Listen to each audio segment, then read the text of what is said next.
Diary शहीद होने के बाद मिलती है। डायरी में उन्होंने सब कुछ लिखा हुआ है कि मैं 21 दिन के बाद नीचे आया हूँ और अब यहाँ से मैं ऊपर जाऊंगा, मुझे लग नहीं रहा है कि मैं वापस आऊंगा। जब घर पे आते थे तभी भी बहुत घुल मिल के सबके साथ रहते थे और सबसे बड़ी बात है कि तब फोन वगैरह नहीं होते थे तो ये लोग एक दूसरे को लेटर्स लिखते थे। मैंने तो ये पहाड़ी चढ़ना जब शुरू किया तो तब से मैं रोने लगी। ऐसा बोले तो ये लड़ाई की जगह ही नहीं है, कैसी पहाड़ी है। वो लोग ऊपर से थे, ये लोग नीचे से थे। 26 सालों के बाद हमको ये मौका मिला है ये जगह को यहाँ पर देखने का। ये देखते ही हमको ऐसा लग रहा है कि इतनी कठिनाइयों में भी अपने देश के लिए हमारे बड़े भैया ने ये काम किया हुआ है।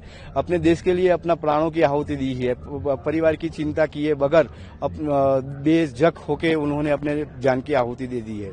हम एक छोटे से गांव से है, गुजरात के खेड़ा डिस्ट्रिक्ट के निर्मली गांव से है।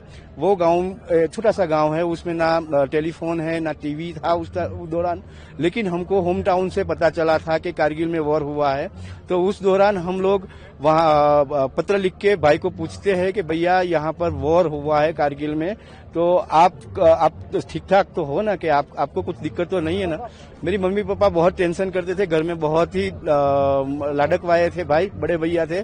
तो उन्होंने पत्र लिख के बताया कि मैं कारगिल वॉर में नहीं हूँ, कारगिल वॉर से दूर हूँ। लेकिन हकीकत में ये डायरी देखने के बाद पता चला और शहीद होने के बाद पता चला कि सही में वो वही थे। हमको ऐसे भरोसा दिला रहे थे कि हम कोई चिंता फिक्र ना करें।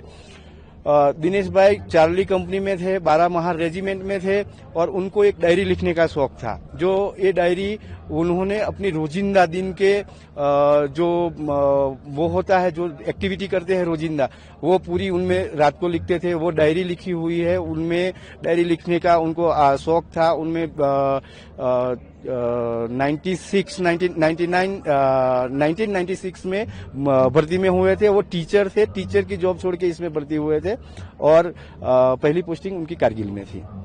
उस दौरान की, जैसे आपने बताया डायरी पढ़ते हैं, उस समय की कुछ यादें आप रिकॉल करें अपने भाई के बारे में, जो उन्होंने उस समय की लिखी थी कि युद्ध के कैसे हालात थे, किस तरह से वो लोग रह रहे थे। उनका जब शहीद होने के बाद सब डेड बॉडी हमको 3-4 दिन के बाद मिलती है और उनका जब बैठना होता है, हमारी गुजराती में बैठक बोलते हैं उनको, वो रखा हुआ था, शोक सभा रखी हुई थी। उसी दौरान पापा को घर में पैसों की जरूरत थी तो पैसे मंगवाए थे। उसी दिन हमको 8,000 का टेलीग्राम पोस्ट से पैसा भेजा था, टेलीग्राम मनी ऑर्डर भेजा था। 8,000 का मनी ऑर्डर मिलता है। ये डायरी शहीद होने के बाद मिलती है। डायरी में उन्होंने सब कुछ लिखा हुआ है कि मैं 21 दिन के बाद नीचे आया हूँ और अब यहाँ से मैं ऊपर जाऊंगा, मुझे लग नहीं रहा है कि मैं वापस आऊंगा। और वो डायरी अपने गुजरात के कोई साथी मित्र थे, उनको देके जाते हैं ऊपर। डायरी पढ़ के आपको गर्व महसूस हुआ अपने भाई?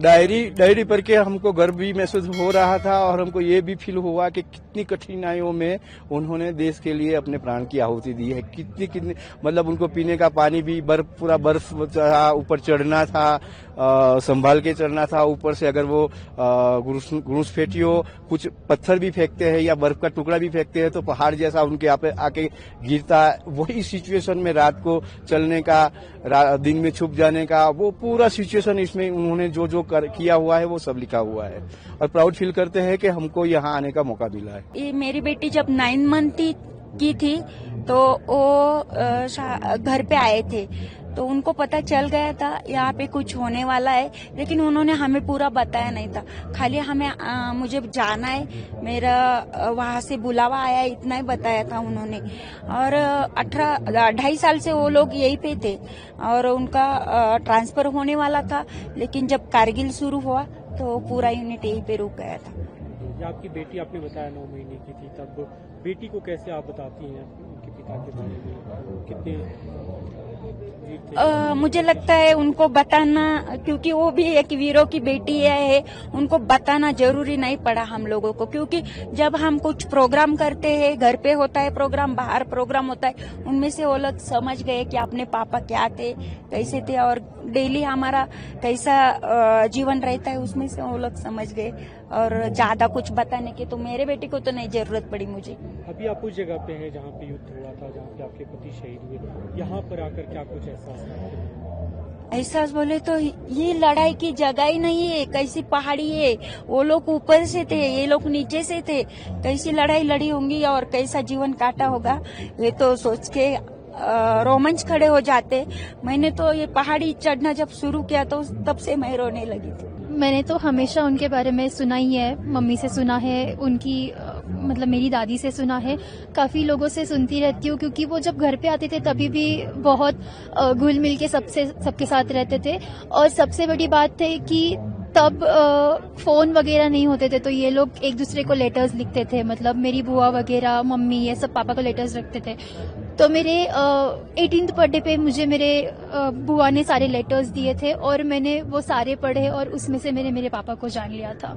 तो बस उतना ही है मेरे पास जिससे मैं मेरे पापा को जान सकी। और यहाँ पे आके I feel very proud and I am grateful for this life कि मुझे उनकी बेटी बनने का अवसर मिला। अंतिम समय तो वो बस एंड में एक बार घूमे आए, बस 2-3 महीना पहले ही से घर पे घूमे आए। बस तब से कोई 15 दिन में लेटर यहाँ से जाते वहाँ से आते, कहीं फोन की व्यवस्था थी नहीं, इस बात होती। पर एक महीना पहले से जब ये लड़ाई शुरू हुई, जो रेडियो होते नहीं उससे सुनते थे हम समाचार, तो मुझे तभी से कुछ वैसा हुआ है कि हम पति मुश्किल ही वो आ पाएंगे घर पर। खबर जब मिली उसके बाद की? हाँ, जब मैं समाचार 14 मई से समाचार सुनती मैं, तब कैसे खबर मिली थी आप लोग? नहीं, घर पर ये रेडियो वगैरह नहीं चलते, तब लड़ाई यहाँ शुरू हुई है। तभी से ऐसा महसूस हुआ कि अब तो मुश्किल ही है। इसके बाद की अगर जैसे यादों को अगर आप कैसे संजो रही हैं, क्योंकि देश के लिए वो शहीद हुए, आपकी आंखें टपका देख रहे हैं, उनकी यादों को आप कैसे संजो रही हैं? यादें तो याद ही हैं, पर वे हुए गर्व ही है कि हमारे पति ऐसे हुए, ऐसा नाम कर गए। मरते तो सिविल में ही नहीं रहे, पर उनका कोई पूछ नहीं है। ये बड़ा काम किया, नाम किया, तो उसे गर्व तो है ही है, पर दुख भी है। मेरे भाई थे MN पाटिल, 5 पैरा में थे। 5 साल सर्विस हुई थी उनकी।